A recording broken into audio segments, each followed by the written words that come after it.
Conversation with the Mystic is a series that's rapidly gained momentum and popularity ever since its inception a few years ago. The focus this evening, as we all know, is of life and love. Love, of course, being that dodgy four-letter word that seems to give many a reason to live and sometimes gives them a reason to die. And then there's life, also a four-letter word, just as mystifying, just as enigmatic on occasion.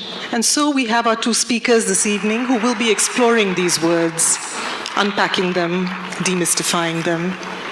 We have the magic of the movies, and we have the profound realm of the spiritual. Where does that magical meet the mystical? We'll find out. Good evening, everyone. Good evening, everyone. Nobody's saying anything. No, they're all here, but they're very silent. They're all waiting for it all to begin. And let me tell you, I have to confess, as I came on, before this I was quite relaxed, but as I've come onto the stage, my heart is beating really fast. So while Guruji was praying, I was saying to myself, I must be relaxed. This is the time. When I am with my Guru, I must be relaxed. This is it. So yes, I will calmly begin by thanking you, Sadhguruji, for giving me this opportunity to be in conversation with you. Isha Foundation, thank you very much. I thought when we're talking about of love and life, heart beating is a good thing. Okay. Yes, it is a good thing. It shows I'm alive and in love and about to begin this conversation. And Sadhguruji, I want to say I have attended your inner engineering program. I have seen some DVDs, I have read your books. And everywhere, there are your brilliant views on various issues. It could be from the making of a nation to the making of a toy car, from the running of a household to the running of parliament. You have brilliant views on every issue that one can ever question. Yet I know very little about you. And he has a brilliant mind with an, for lack of better words, I'd say out-of-the-box thinking. So different, so refreshing, so enlightening. I'm fascinated and I want to know about your life. And I'd like to know that, were you just born brilliant? Did it begin from that very moment? I was a normal birth, I didn't come in a box. My mother had a normal child. No, but, I'm from the movies and I can't help thinking, was it like it is in storybooks, that a venerable sage came to your home and when he looked at your mother, he said, there is going to be born a guru. Rejoice! He will lighten his own path and that of others. You also going like this? No, but was it like that? Or how was it? How was your childhood?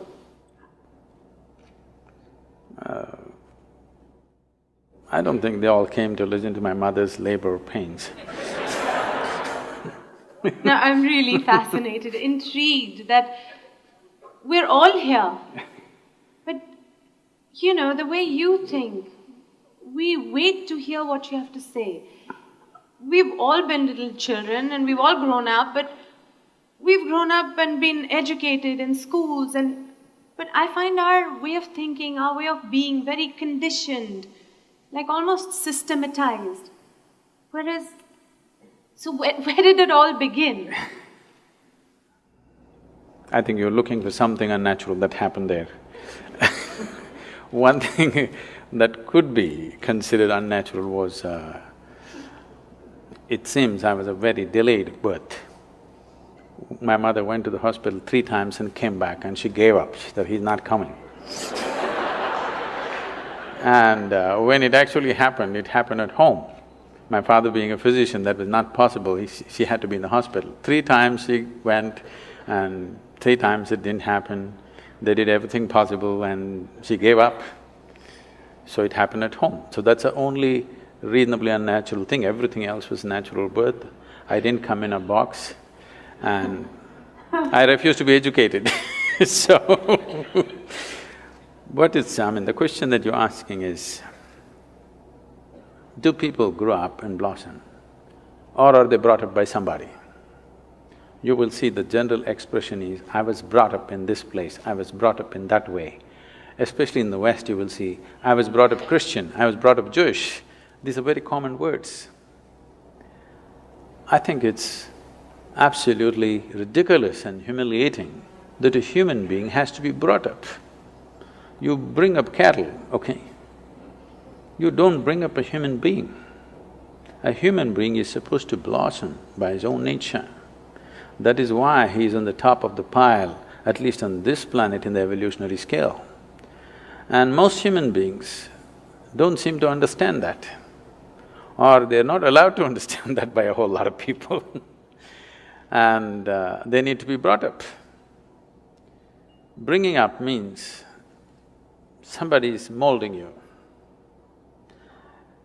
Molding means it's a predetermined shape. No flower that blossoms is the same way as another one which blossomed yesterday. But a mold means it's always going to be the same. If you make a mold, the idea of making a mold is that we want to have the same form again and again and again.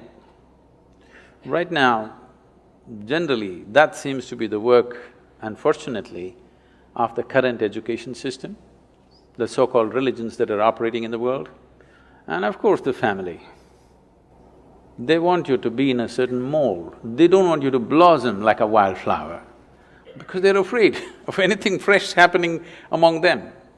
They want something that is familiar, they don't want something unfamiliar to be born among them. So, if you have succumbed to that system, then yes, you've been molded into a certain form.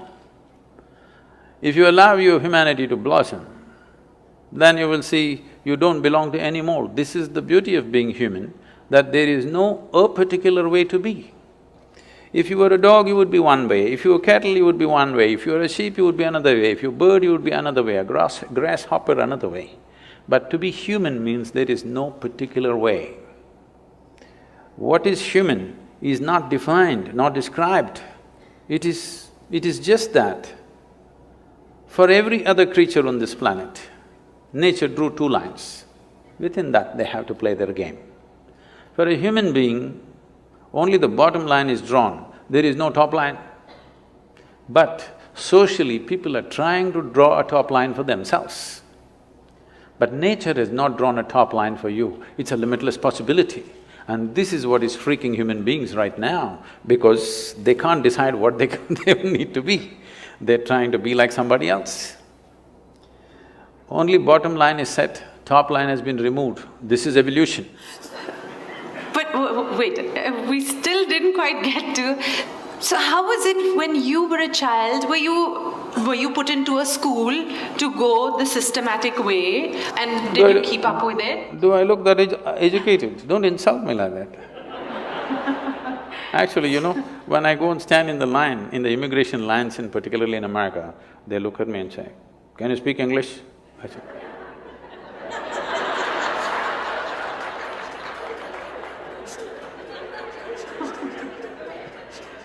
because I have that uneducated look, it's not easy. Do you know what it takes to remain uneducated? Education is just 20 years of going somewhere and getting one certificate. To remain uneducated, it's very difficult. Because from the day you are born, your parents, every other adult, the school, the damn thing, everybody is trying to educate you about something that's not worked in their life.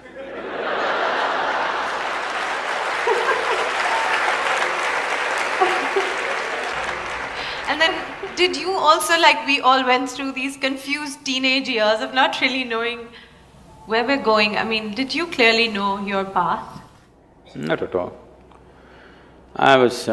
right from 3 or 4 years of age, I was always a million questions hanging in my head. I have a question about everything to everything. Questions means very fundamental questions about existence itself, my own existence. So when I was 3-4 years of age, suddenly I realized I know nothing. Know nothing means somebody gives me a glass of water, I do not know what is water.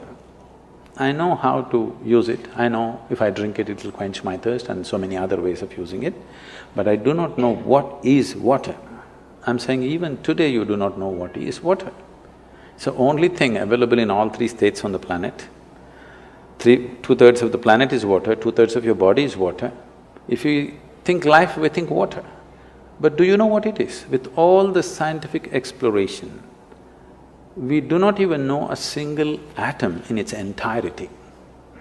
Today our idea of science is learning how to use everything. Yes, we know how to use an atom, we know how to break it, we know how to fuse it, but we really do not know what it is. Any one thing, tiniest thing in the creation, we do not know in its entirety. This is the fact of life. Well, even something simple as what you started with saying, that looking at water, I mean, straight away I was taught water, H2O, and what it can do, and you can mix it with colors and it becomes that, you can drink it and it quenches your thirst. But I never looked at it and said, I don't really know what is water. Because nobody looks at anything. See, everybody is looking like this. Nobody has any attention for a piece of life here. They're like this. If you pay attention to one life, one blade of grass, one grasshopper, one human being, something else will happen. That's why we said life and love, because if you pay attention to one human being, some love will happen within you, okay? If you miss life, at least some emotion in that direction must happen to you. That will happen only if you pay attention to one. If you're looking at like this, these days it's become a fashion because you're on love on Facebook, you love the whole humanity. To love one human being, if you want to love one human being, it costs life. To love the whole humanity, it doesn't cost anything. It's even better to love God, because it's always easy to love somebody who's not here now. It's so easy. But if you have to love somebody who's sitting next to you right now, it costs life. You know how difficult it is to love someone who is next to you right now? How easy it is to love someone who is dead or who is in heaven?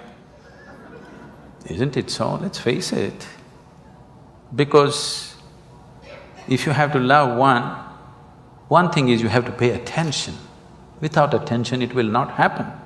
And above all, you have to give up something that is you to accommodate another, otherwise it will not happen. The English expression is very good, you must fall in love. You cannot rise in love, you cannot stand in love, you cannot fly in love, you have to fall. Something of you should fall, otherwise it will not work, you will not know it. So, you want to have a fake sense of life, then you don't pay attention to anything. Everything is information, nothing is a living experience. Everything is from the textbook or from the cinema or from the internet. Nothing is from life's experience. We're doing more and more today of that. Sadhguruji, you just mentioned love, and today it is about life and love, and I would like to know, for us it is maybe love your family members, whoever it could be. Why I ask you this is because there's so many versions of this and I really want to get to it. Some teachers, some gurus, some guides will say, you can love, but you must be detached. Oh. You must love, but it cannot be conditional. It should be unconditional. And so there's versions of it. I just want to know. See, So, the simple way of make you keep coming back to me is to give you something that you cannot do. To give you a teaching which you can never do. You must love, but you must be detached. Now you have to keep coming back to me for consultation, endlessly. Sorry. I'm saying throw yourself into your love affair and die into it, something will happen. Something worthwhile will happen if you're willing to die into the process. Not just anything, whether it's your work or your life or your love or whatever, if you do not know how to throw your entire self into it, you will never know the taste of what it is. Love but be detached. Why do you want to love then? Only because you want to include somebody as a part of your life, part of yourself, that's why you love. No, I love but I am detached. This means you have to come back to consultation every day, it's like a psychiatrist's job. Every day you have to come and sit on the couch. You need treatment and there is a fee. So, okay, all right. So you can love and be attached. No, I didn't say that. Okay, I'm coming back for consultation, please. So what did you say? I only said, see, what is this need for love in a human being? You must understand, a human being constantly, a human being is longing to be something more than what they are right now. If this finds a simple, basic physical expression, we call this sexuality. Sexuality means just this, physically you're trying to make something which is not you a part of yourself. For a few moments you may succeed. If you try this mentally, it gets labeled as greed, conquest, or maybe simply shopping. Shopping. Some people go for conquest with swords and guns, some people go with checkbooks and cash, credit cards. The thing is, you want to include something which is not a part of you as yourself, that is the whole effort. Whether you want money or wealth or you want to occupy a nation, what is it? Something that is not you, you want to make it yours.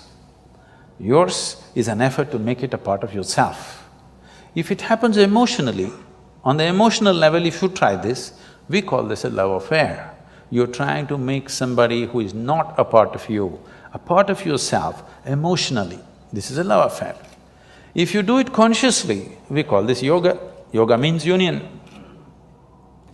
So all these efforts are fine, everything has its own beauty but has its own limitations. When you understand the limitations of all the other methods, nothing right or wrong about it, it is just that it will work briefly, it will not work for always. When you realize that, you consciously try to include. When you consciously become an inclusive process, if you sit here, if you experience everything as yourself, then we say you're a yogi, okay? So this is a love affair successful. To something you said at the end, which I would like to ask you again. You said love, inclusiveness. I can't understand how I can love everybody in this room. You cannot. There's some people you cannot love.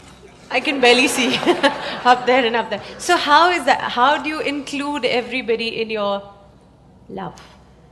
See, because you are looking at love as something that comes to you or you yield to the process of love only because you appreciate a particular quality, a shape of somebody's nose or the shape of their mind or their thought or their emotion or the way they speak or the way they do things or the way they relate to you, something, okay? There are many things. It is based on something that is acceptable to you. If they do something that is not acceptable to you, love crumbles. Yes. Now what I'm saying is, I want you to look at this, whether love happens to you or hate happens to you, anger happens to you, misery happens to you, joy happens to you, it only happens within you, isn't it? Yes. It never… People say love is in the air. No. Because you are feeling very pleasant in your emotions, suddenly air feels vibrant, it always been, you missed it all your life, now you're beginning to feel it. Okay. All right? So, whatever human experience, love or hate, whatever, happens only within you. What I'm saying is, at least what happens within you must happen by your choice. Consciously you must be able to make it happen. If you are able to… if your experience of what is happening within you is happening by choice, what is the problem? It only happens within you. Love is not a relationship. A relationship is a different thing. Love is a certain sweetness of your emotion. Whether you look at a tree or a dog or a man or a woman or a child or just at the sky, why can't you look at it lovingly? Because it's not about loving the sky, it's about the sweetness of your emotion. If your emotions are sweet, whatever you look at it in a certain way. Right now you have nasty emotions, whatever you look at it in a different way. So you have always associated love with somebody. No, this is not about somebody. Love is not something that you do, it is something that you can become. If you're willing, you can become love, you can make your emotion into a very sweet space. If you make your body very pleasant, it becomes pleasure. If you sit here, it can be great pleasure just sitting here and breathing. If your mind becomes pleasant, we say this is joy. If your emotions become pleasant, we say this is love. If your very life energies become pleasant, we say this is blissfulness, this is ecstasy. If your surroundings become pleasant, we call that success. Now you're calling your success with somebody as love, that's a mistake. You have a success story with somebody, that is, you have created pleasantness in the atmosphere between you and let's say 5–10 people around you. You're calling that love. No, that is actually success, because that needs lots of management. Yes, it does. Yes or no? Yes, it does. Yes, but for you to be loving, there is no management. If you just make your emotions sweet, your emotions are sweet and it's beautiful, be like this. It's not about anybody. If somebody comes, we can share it. If nobody comes, you can sit here with your eyes closed and still be loving. What's the problem? It is not about somebody, it's not an action. It is not something that you do, it is something that you can become.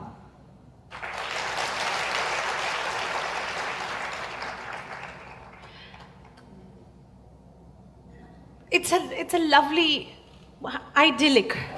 It is not idyllic, it is the way it is. I mean, you'd really have to practice this. Why? Because I'm thinking… this is what exactly I'm saying. If it is an action comes to perfection with practice. Only if it's an action. I'm saying love is not an act. Is health an act? Are you acting healthy right now? No. I know you're an actor, but are you acting healthy? No. So health is, because we have done certain things and health is, isn't it?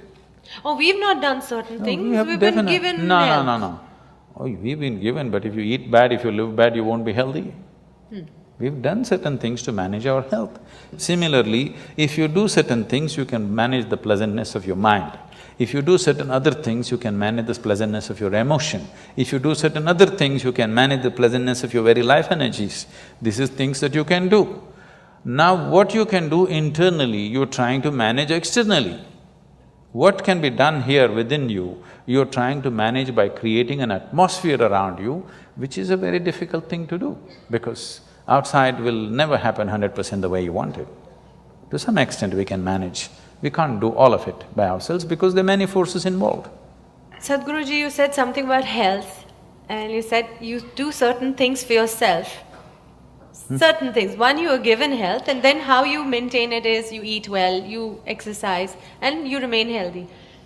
Now, to be loving, when maybe in a household, any situation, maybe outside, like you said, outside forces are not pleasant.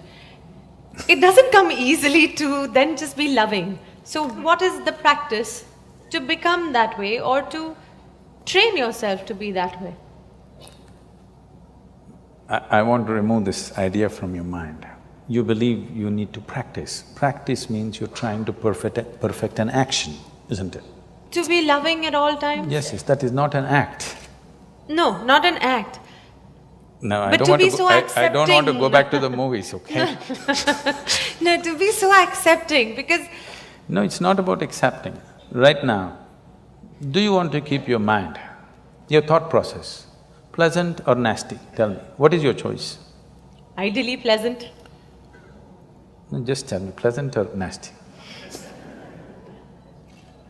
You're thinking about it, this is… No, I'm trying to think, should I fox you and say nasty? Say it.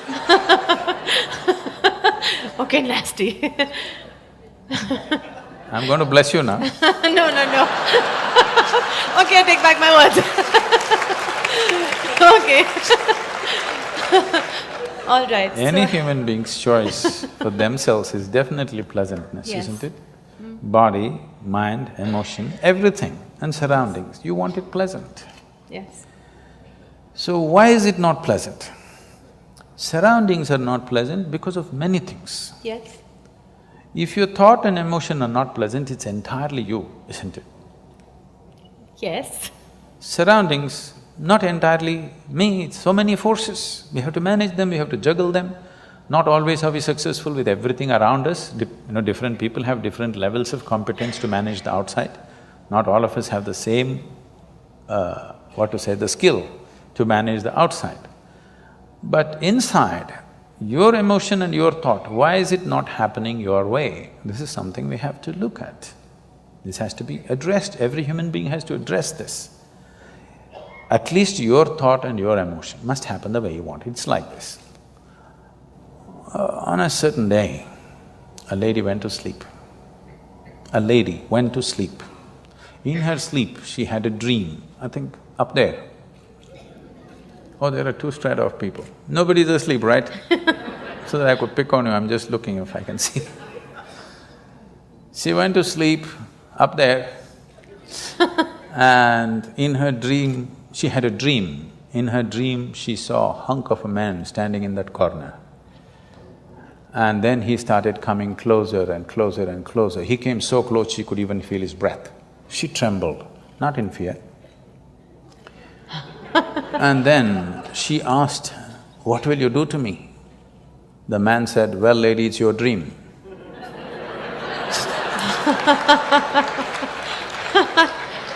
I'm saying, what's happening in your mind is your bloody dream. Now the problem with life is not that life is not happening the way you want it, even your dream is not happening the way you want it. That's the problem. I'm saying at least fix this, at least let the dream happen the way you want it. If you are dreaming the way you want right now, your thought and your emotion would be pleasant, isn't it? Yes, but Fixing the world is another thing, that's a different game. That needs lot of skill. This needs just willingness. Why we are continuously talking about joy, blissfulness, love is not because it's a goal by itself, these are not goals by itself. Only when you're pleasant by your own nature, you stop being in pursuit of happiness. You are fine by yourself. You don't have to go anywhere to feel pleasant. You don't have to do anything to feel pleasant. Sitting here, you're feeling very pleasant. Now you will look at life the way it is. Otherwise, you're an endless race. Pursuit of your happiness is a lifelong thing. Till your deathbed you're pursuing, what does it mean? That means you're a failure. If you're pursuing happiness when you were 5, I can understand. But that was not the fact. When you were 5, you're simply happy by your own nature. When you're 50, you're pursuing your happiness, this is a failed story, isn't it? But Sadhguruji, suppose we say this to the common man who has a little house. Where did you meet a common man? I'm imagining it. Every man or woman think they're special, believe me. Oh, yes. Yes, so where did you meet a common man, I'm asking? Oh. Okay, Sadhguruji, when you said about the common person and the special person, I know some teachers have always told us, and why your parents always tell you that, you are special. Each one of us is unique. I remember this part, I'm not sure whether I heard it at your discourse or on a DVD of yours, where you said it was about, people being special and us always thinking that God knows of us. And you said something like, do you know all the grasshoppers in your garden? So, of course, all of us have said no. So you said something like, so how does God know each one of you then? And I was devastated. Because I always thought somebody out there knows me, cares about me, and I'm special. You thought you were number 1 on his book, is it? Well, I've been told since I was a kid, you're special, you're unique, and God cares about you. When somebody says you're unique, it's an insult. No, you said no top line, so you're peaking in different ways. In this vast cosmos, this solar system is just a speck. Tomorrow morning, if the whole solar system disappears, vanishes, evaporates, nobody will even notice it. Maybe it's not even on the account books of creation. It's so small. In this speck of a solar system, planet Earth is a super speck. In that, Mumbai is a micro super speck. In that, you are a big man or a woman, which is a huge problem. This is a very immense existential problem, you know. This is because we have lost perspective as to who we are, what we are. Our psychological realities have become bigger than the cosmic reality. That is the big problem. It's time you step out of your cinema. I'm not talking about the Hindi cinema, I'm talking about the cinema that everybody is playing in their own minds. See, right now they darken this whole hall because it works best that way. This is the basic technology of a cinema. If you do not darken the cinema hall, if you light it up and play a nice cinema, it's not going to work. You have to darken it. So I'm saying a cinema of your mind because it's a dark space. Every thought is enlarged, playing out bigger than the cosmic space. Today, everything in the cosmos is happening perfectly well, but you have one nasty thought crawling in your head and it feels like a bad day, isn't it? Yes. So that's because your psychological realities, your petty creation has become larger than the Creator's creation. You lost perspective of life. That is the fundamental basis of all this confusion and suffering. If you see who you are, the microspeck that you are, you wouldn't imagine that God is made in your own image and He looks like you and whatever. Okay? If we were all buffaloes, we would definitely think God is a big buffalo. Okay, so what is it really? Please tell us please define it for us. What is it? What is going on? This life, this love, all these emotions that we go through in our lives, all these thoughts that we create for ourselves. What is going on? These are all human possibilities and capabilities. Every possibility becomes a problem for those who do not explore the possibility in its right perspective. Thought is a tremendous possibility. An ant cannot think like you. He can work better than you, he's more disciplined, he better traffic rules than you. There's no traffic jam out there, okay? But he cannot think like you. That sets us apart. This is a possibility. But now this possibility has become a problem for 90% of the humanity. Now they're freaking because they can think. And they're thinking all the wrong things, their thoughts have become nasty. If they were pleasant, they would have enjoyed their thought process. Because it's become nasty, it's becoming an ailment, isn't it? People are suffering their thoughts immensely because they do not know how to keep it pleasant, nothing has been done towards it. So what is a possibility always becomes a problem if you do not explore it in the right perspective. So your thought and emotion has become a problem. Now love affair is a problem, you're making all kinds of things out of it, which are all coming from this misunderstanding. Not understanding this thought and emotion is generated by me, I can generate it whichever way I want. If nastiness is what you like, you do it. I don't care if that's what you like, but you're suffering it. If you're suffering it, you shouldn't be doing it. I'm not telling you be loving. What is your choice, pleasantness or unpleasantness? If unpleasantness is your choice, you enjoy it, do it, what is my problem? You want to drink poison, what is my problem? I'm just telling you, this is poison, this is this. Drink whatever you want, but by choice. Don't drink unconsciously, that's stupid. That is not befitting of a human being. A human being means we are far more conscious than every other creature on this planet. That's what sets us apart. Every creature eats, but we can eat consciously. So our eating becomes so many things. Every creature has sexual drives, they go and fulfill it whichever way. We can do it consciously, so we become something. We are doing the same things, but we are doing it consciously. Suddenly there is a magic about it, not because sex is magic, food is magic, no. Because we can do it consciously, every basic act like eating and copulating becomes magical because we can do it consciously. If you leave that one thing, if you exclude that one thing from your life, that you're not conscious about the way you think, the way you feel, the way you act, the way you move your body, if you're not conscious about it, everything can turn ugly, everything can become nasty. So it is this which sets you apart from every other creature. So, A dog is walking on the street, if you show it a biscuit, it'll wag its tail. If you do this, grrr, it'll do. If this is what you are, that if somebody is nice to you, you'll wag your whatever. If somebody is not nice to you, you will bite them. I'm saying where is evolution in you? Forget about civilization, I'm talking about evolution. Where is the evolution? Where is the sign of evolution, I'm asking? Okay, Sadhguruji, let's go to… I've seen people copying answers in examination, but never yeah, questions. I've got questions.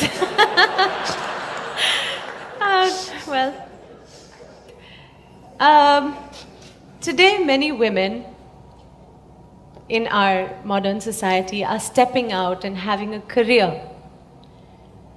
And I'd just like to know, what do you think of this? Of women stepping out, being career people, managing home as well, being financially independent? Is this good? Say, every woman should do what she wants to do as an individual person.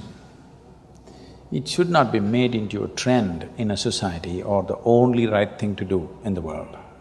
Because I think if a woman intends to have 2 children and raise them, I think it's a full-time job. I'm not saying she should not go out and work. If she wishes to, as an individual person, she's free to do what she wants to do. But having 2 children is not about reproduction.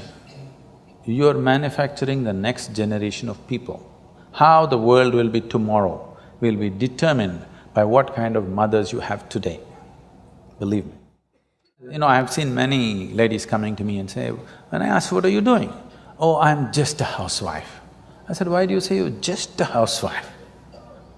You don't seem to understand the significance of, being able to nurture 2 or 3 new lives. It's not a not important job. It's a very important job. Career, I want you to understand, right now because we've made the whole world into economics, unfortunately women also getting as stupid as men, as if how much money you earn is going to determine the value of your life. No, it is just procurement of things that you need. Money is just about that. Man was procuring, woman was taking about the more beautiful aspects of life. Now woman also wants to procure. If there is such an economic need in the family, fine, she must do it. But it is not a compulsive need. It must not be set up as something better to do than doing something. If she sings song, if she plays music, or if she just loves her children, or if she cooks beautifully, or she just lives beautifully like a flower, it's good enough, I'm saying. It is not necessary that only if she earns this much money, she is doing something valuable, otherwise she's not. If there is an economic need, she can do it, or if she has a passion for doing it, she can do it. But let not such values be set up in the world because you are not evolving, you're regressing. You are making survival more important than aesthetics of life.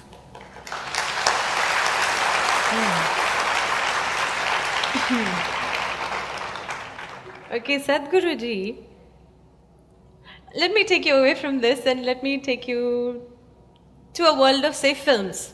World of films, okay, let's go. Let's go movies.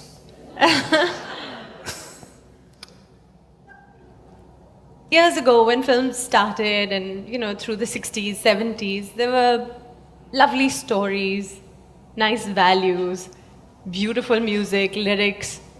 By the time I was the star in movies, some of our jhatka matkas might have shocked the previous generations and they must have said, what is all this? But it was still within limits. Whose limits? I mean, what's acceptable to society, whatever.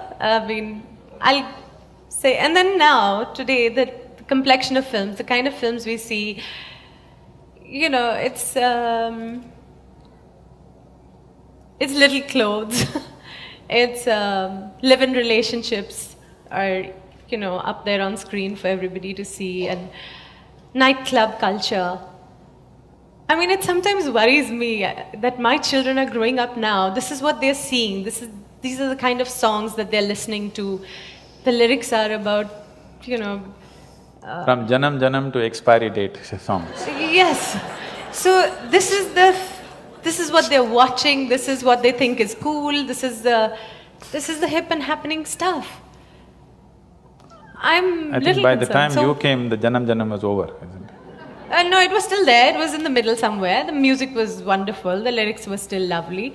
But today it is Munni Badnaam ho gayi, and things have really moved to chewing gums, and I am forgetting at this moment what the lyrics are. But then it's shallow right now.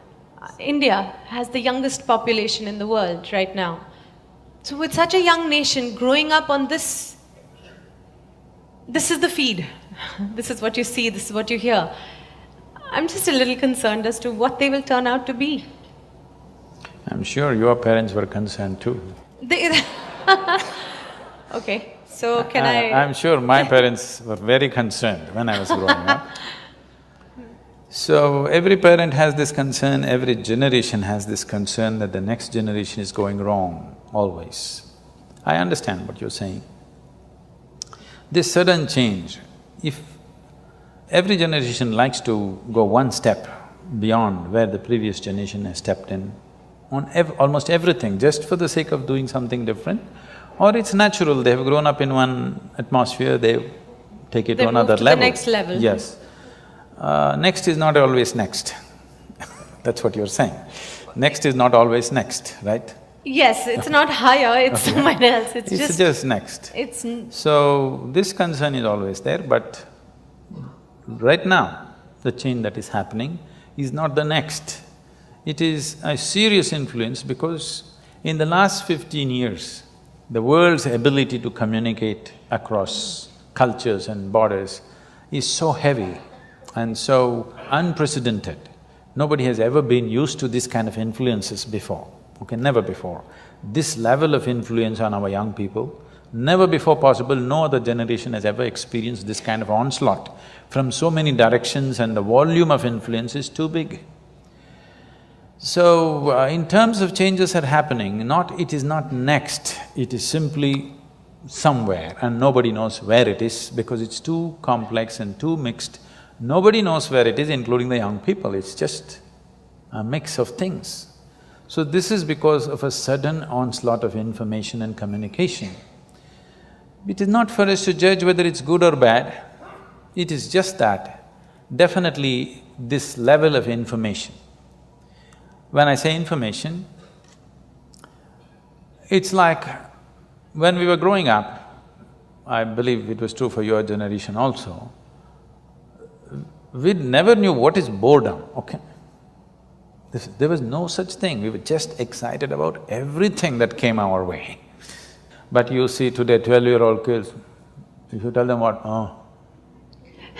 Yes. You see, they're just bored because they know the whole cosmos, they've seen it on their phone screen, not even on the computer screen.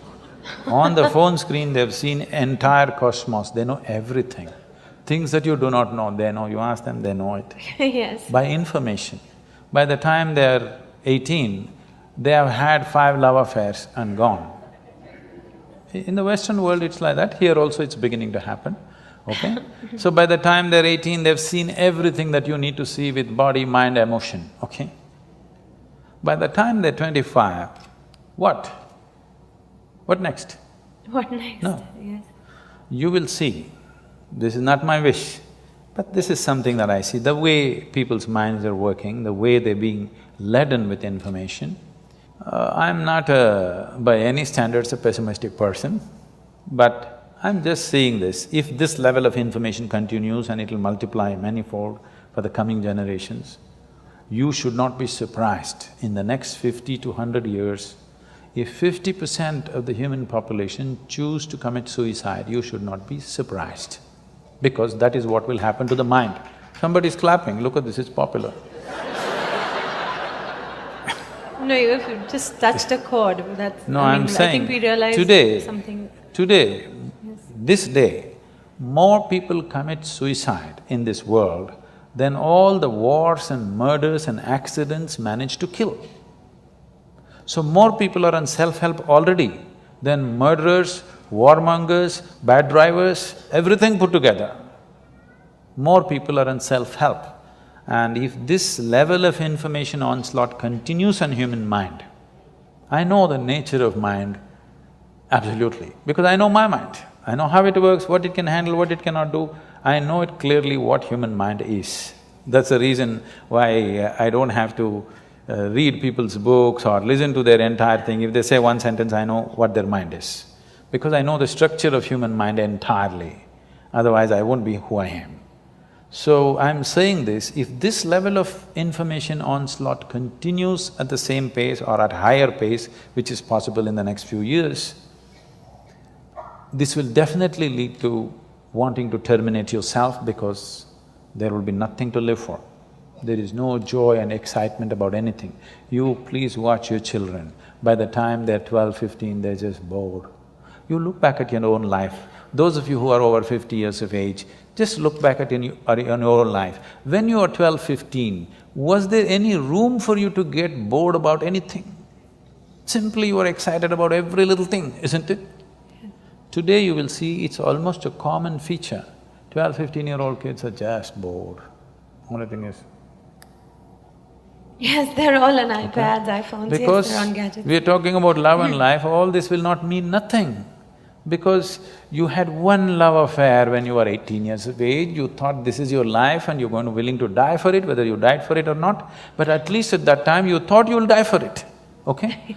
Today on Facebook they have 22 love affairs going simultaneously. It just means nothing. I'm not saying they should have it or not have it, all I'm saying is, this will lead to a certain overload on the mind and suddenly a human being will think, why am I here? You know that big Shakespearean question, to be or not to be? Yes. This is not the most intelligent question. Unfortunately, people think so. This is only because you have not been touched by life. You are not a piece of life, you're just a psychological case. You're full of thoughts and emotions. You have not touched life at all. You think your thoughts and emotions are life? No. Your thoughts and emotions are the drama that you're creating in your mind. It is your cinema. You must be able to end it somewhere. If you do not know how to put the end, then it's going on endless cinema, you're going crazy. Life is happening here. You know, your work is not life, your family is not life, your career is not life, your cinema is not life, your thought is not life, your emotion is not life. Life is happening here. Everything else is accessories to life. Now, the frills of life have become larger than life itself. Life is entirely missed. If you touch life within you, then it's an explosion of energy. When such a thing never happens to you, because you have information about the whole cosmos on your phone screen, you will never be touched by life because too much information, too much thought, even emotion is drying up, too much thought. This has happened. If you look at European philosophy in the last 150 years, you will see, if you read Dostoevsky, you will want to commit suicide. Brilliant, intellectually brilliant, but you will wonder why are you alive? Because intellect is like that. If you wake up in the morning, devoid of touching any life's experience within you, don't think about your child's face, do not think about the flowers in the garden, birds in the sky, nothing beautiful that ever touched you. Just think logically, you have to get out of bed, that's not a small feat. You have to brush your teeth, breakfast, go to work, eat, sleep, again tomorrow morning same thing. Next 50 years you have to do the same process every day. If you look at it 100% logically and intellectually, you will have no reason to live tomorrow morning. It's only if you're touched by something, suddenly it's worth living. If you're not touched by anything, then it's not worth living. What is so worth living about a human being? Waking up in the morning, trudging through life every day, eating, sleeping, same rubbish, what is the point? There is no point. Unless you're touched by something, some magic of life, if it doesn't touch you, either in the form of love, or in the form of a flower, or in the form of something within you. If something doesn't sparkle within you, definitely there is a question whether I should live or not, isn't it? And we are taking humanity in that direction with this overload of information. Information is not knowing, information is just garbage collection. You just gather things which don't mean anything to you. You look smart in a tea party, but you're not smart with life, okay? If you're smart with life, you must be blissful, isn't it? If you're really smart with life, you must be joyful and blissful, isn't it so? You're only smart in a tea party because, when somebody is talking something, the galaxy Z22, what happens there? Everybody, wow. They can also open the internet and the same thing, you think this guy visited the galaxy? So Sadhguruji, then what is it? Okay, so for all of us, give us in clear, simple sentences, do this and you will be at least on the way to being blissful or happy or aware or living in a nice conscious way. If you just observe, if everybody makes a little effort, everybody take a little time for this piece of life, okay? Not for your family, not for your career, not for something else. Just for this piece of life, give it little time because this is the most important piece of life in your life, isn't it? Yes or no? Yes. Even if you're in love with somebody, still this is the most important piece of life, isn't it? So pay some attention to this. How does it happen? Why have you taken it for granted? Believe me, you're not going to be here forever. I'll bless you with a long life, but you're going to fall dead one day. Yes or no? Yes. So, do not take this for granted. If you wake up in the morning, tomorrow if you wake up in the morning… No, this is not my wish, but I want you to know, of all the people who go to bed tonight, over 1 million people will not wake up tomorrow morning. And tomorrow, if you and me wake up tomorrow morning, is it not a fantastic thing? 1 million people did not wake up. You woke up. Is it not a great thing? Just look at the ceiling and smile. You are still awake, you're still there. 1 million people did not get up in the morning and you woke up. And for many millions of people, somebody who's dear to them did not wake up. So just check those 5, 6 people around you. They all woke up, wow, it's a fantastic day. You woke up and everybody who matters to you around you woke up. Is it not fantastic day? Yes. You don't think so? Yes. Yes. You don't seem to think so. Yes. Because the problem is just this, you are living with an idea that you're immortal. When I say you're immortal, you're not actually thinking you're immortal, but you're not conscious of your mortality. If you're not conscious of your mortality, somewhere you think you're immortal, isn't it? How many moments in a day are you conscious that you're mortal? If you were conscious, would you have time to crib? Would you have time to fight with somebody? Would you have time to do some rubbish with your life? If you knew, if you are conscious that you are mortal, you would do nothing other than what is absolutely needed for you and everybody around you. This one thing if you do, if you just remind yourself, you don't think this is a negative thing. Death is not a negative thing, it's the only thing which has added value to your life. If you're here forever, you would be unbearable. Yes, yes. Isn't it? Aren't we glad everybody dies one day?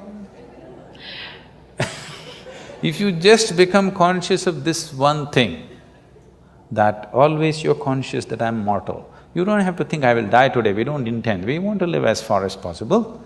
Just one day I will die. If you're just conscious of this one thing, you will naturally become spiritual. You will not become spiritual by thinking about God, you will become unrealistic, hallucinatory. You will start talking to somebody, you will start doing all kinds of things. Already people, they have earphones on and they're talking, you don't know whether they've lost it or they… 10 years ago, if somebody was walking on the street talking, you would know that he's lost. But today you don't know whether they got their headphones on and they just lost it and they're talking, we cannot make out. But if you are conscious that you are mortal every moment of your life, spiritual process has begun for you. So one of the main reasons, one of the fundamental reasons why that all these things have to be taught to you, that she's repeatedly asking this question, were you born special, did you have normal birth or not, is simply because most people have forgotten they're mortal. They think they're immortal. They may not actually think they're immortal, but they're not conscious they're mortal. With every step, with every breath, if they were conscious of this, you know how consciously they would live? They would become fantastic. It is your mortality which makes you want to know what is the nature of your existence. You really want to know where you came from, where you will go. Only when it sinks into you, all this drama, poof, one day it will end. But right now you think only others appear in obituary columns, you are only going to read it.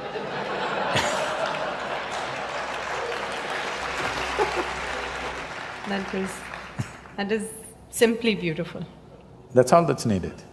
If you want to know the value of life, just know that it's a brief happening.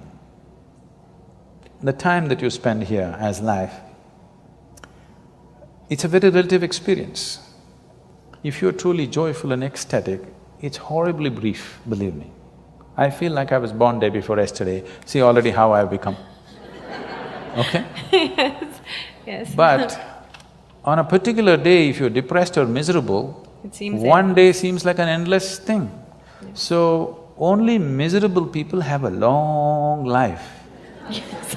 If you're a joyful, ecstatic person, life is always brief. If you live to be 100, it's still very brief for what possibilities a human being carries, for the immensity of what a human being is. It's too brief a life. If you're given 100 years, 200 years, it's still too brief, because before you know what's happening, before you explore a few dimensions of life, it'll be over. It'll be over, okay? Only miserable people have a very long life, they feel it's very long. Sadhguruji, here we have a few questions. First question is from Prabhas Sundar Sen. Where and how do we draw the line between loving unconditionally and becoming a doormat?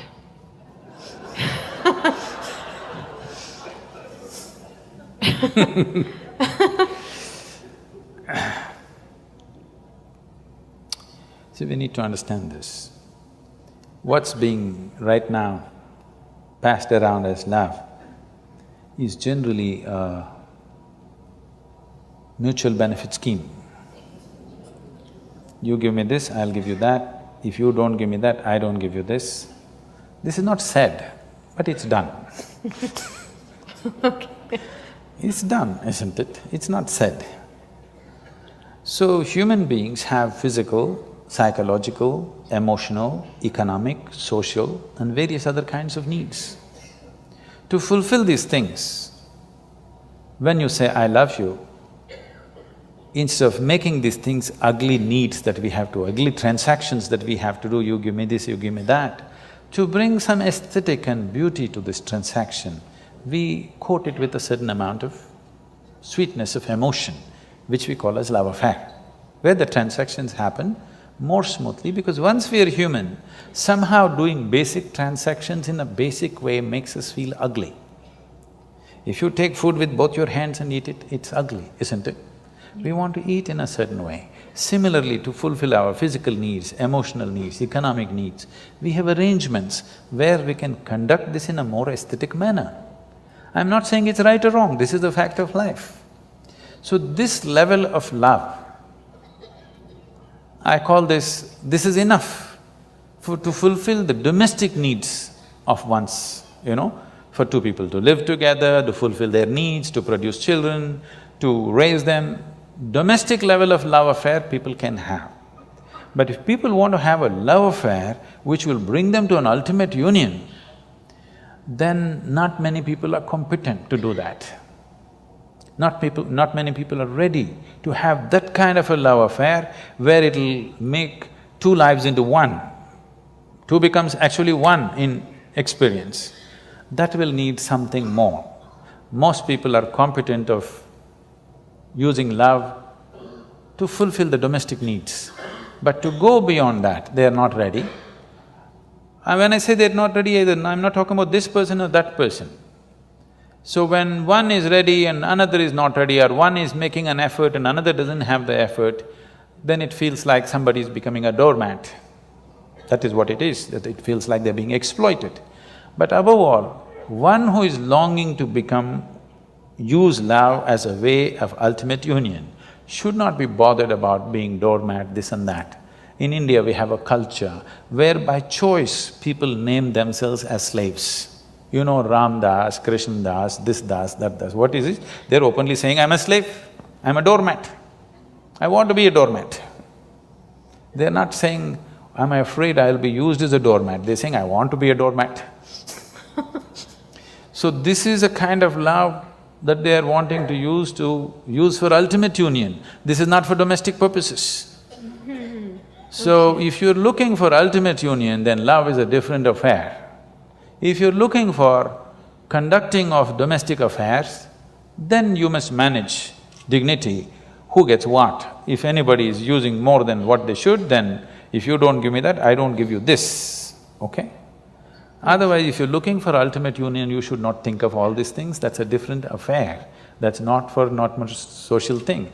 If you fall in love itself, you become vulnerable to somebody. Yes. Without becoming vulnerable, there is no love affair. You have to fall. When you fall, somebody may raise you or somebody may walk over you. Yes. But the thing is, the experience of your life is beautiful because you fell, not because they raised you, not because they walked over you, because you could actually have the sense of abandon in you to fall. That was the beauty of your love affair, not what they gave you, what they did to you, this no. The beauty was you sat alone and you think you really love this person so much you're willing to die. That was the most beautiful moment. Not the moment they gave you a big gift, not the moment they gave you a diamond ring, not the moment they said this and that about you, no. You just sat here and you're willing to die. That was the moment. Not just a doormat, you're willing to be the dust on their feet, okay? I'm not saying you should be like that. I'm saying where love transformed itself into devotion. If you fall in love itself, you become very vulnerable, but there are still some shreds of sanity in love affairs that you can recover.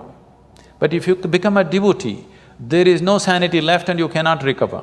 So before you tread such a land, you must see whether you offer it or not. What are your goals, first of all? If your goal is to make a life, a cautioned, a very measured love affair is good. But your thing is, you want to dissolve into the process of life, you don't want to have a good life, you're not planning to have a good life, you just want to become an explosion of life, you don't care what you get and what you don't get, then you become a devotee. Devotion means it's your intention to dissolve into your object of devotion. So a devotee is not expecting whether I'll become a doormat or a crown on somebody's head. Whatever I become, as long as I can touch your feet or head or whatever, it's fine with me. Yeah. So that's a different state of existence. I don't think somebody who's looking for domestic level of love affair should even ask that question.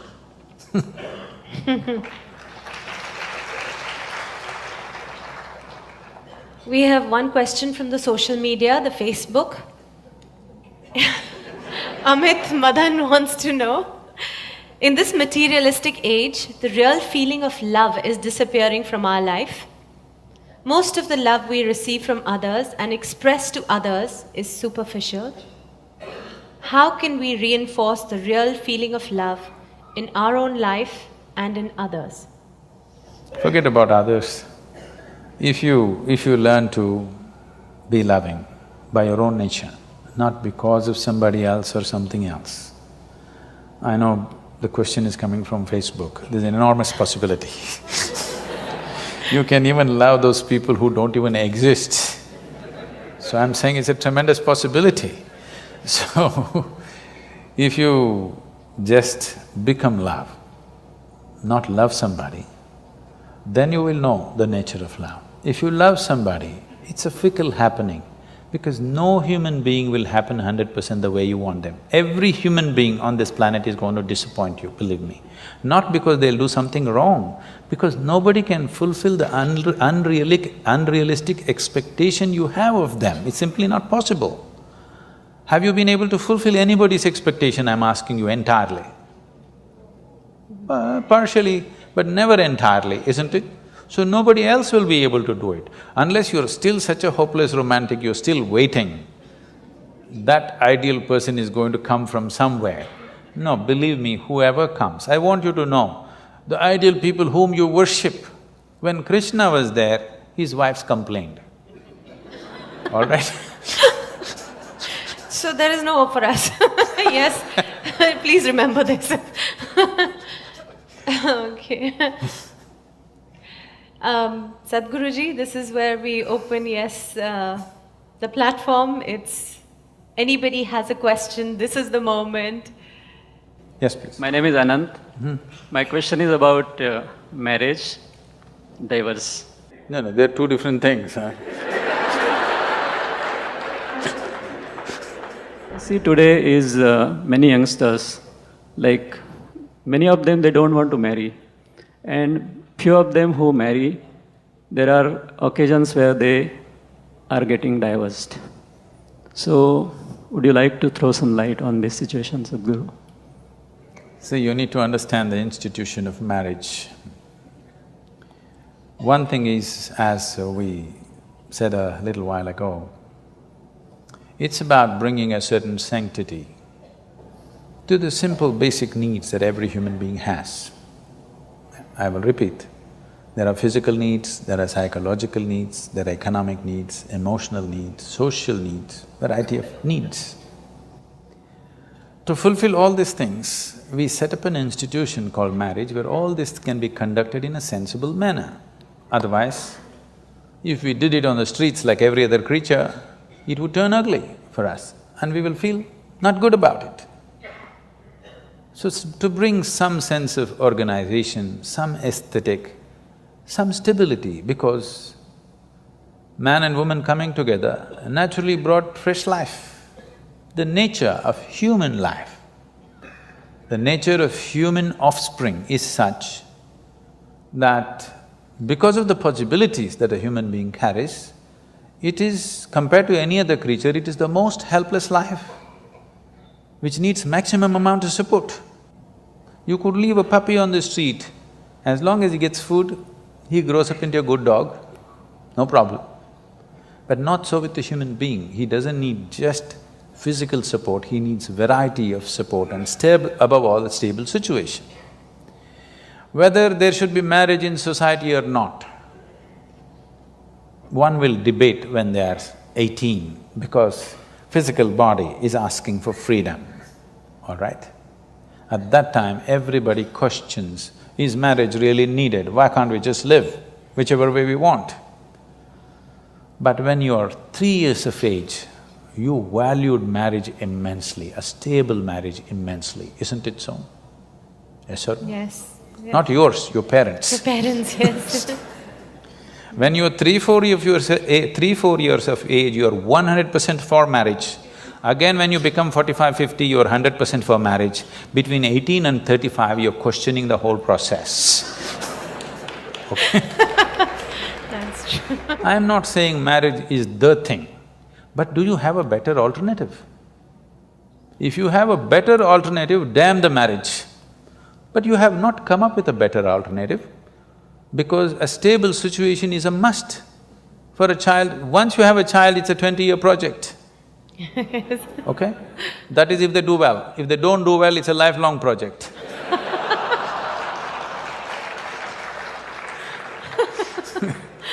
So, if you want to get into such projects, at least 20 years, there must be a commitment to create a stable situation.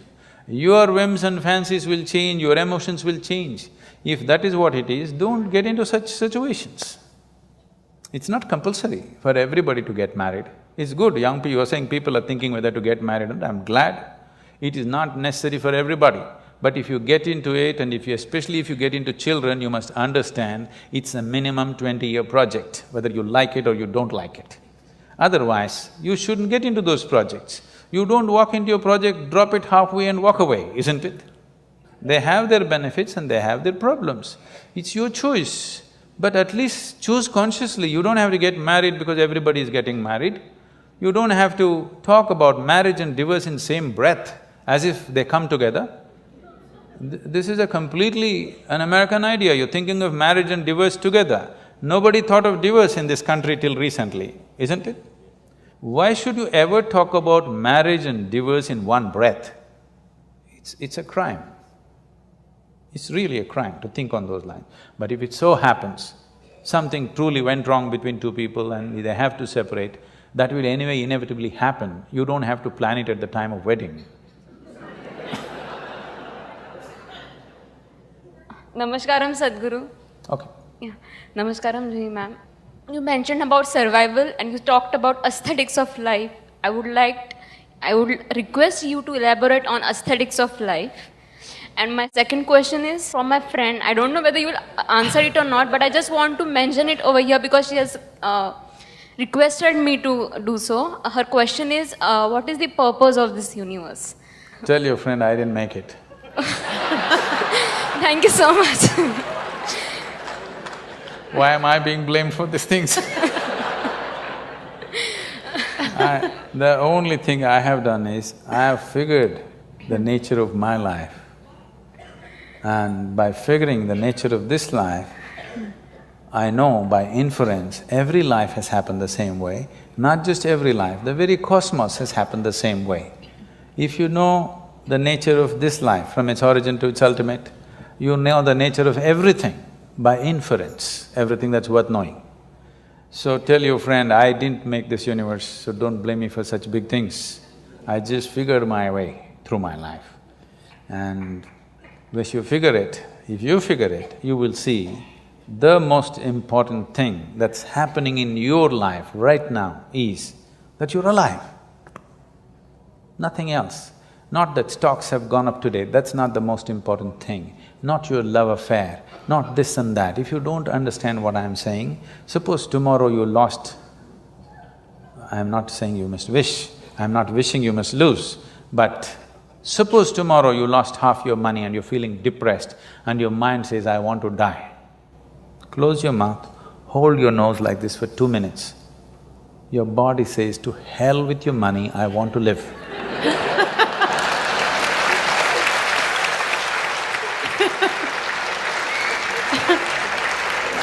Tomorrow, you found your love affair collapsed and your mind says, I want to die.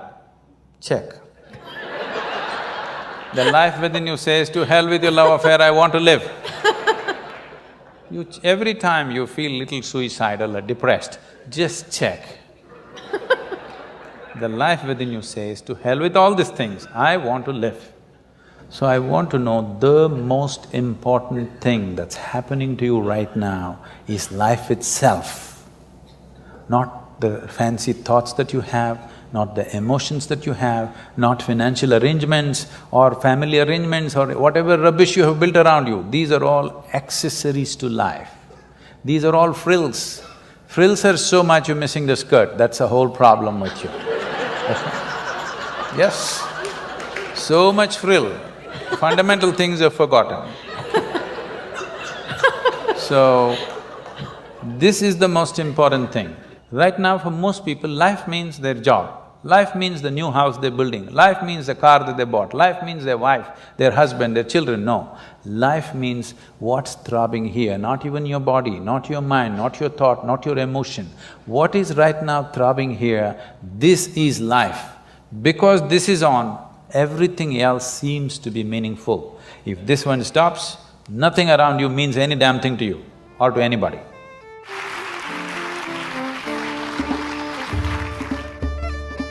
I liked what Sadhguruji today, what he was explaining, that this blissfulness, this happiness, whatever it is not outside of you and it is there with you. If you at every moment remember that you are here only for this brief time, wouldn't you do the best every moment? Wouldn't you love everybody that moment? Wouldn't you do all the things that you love or you value every moment of your life?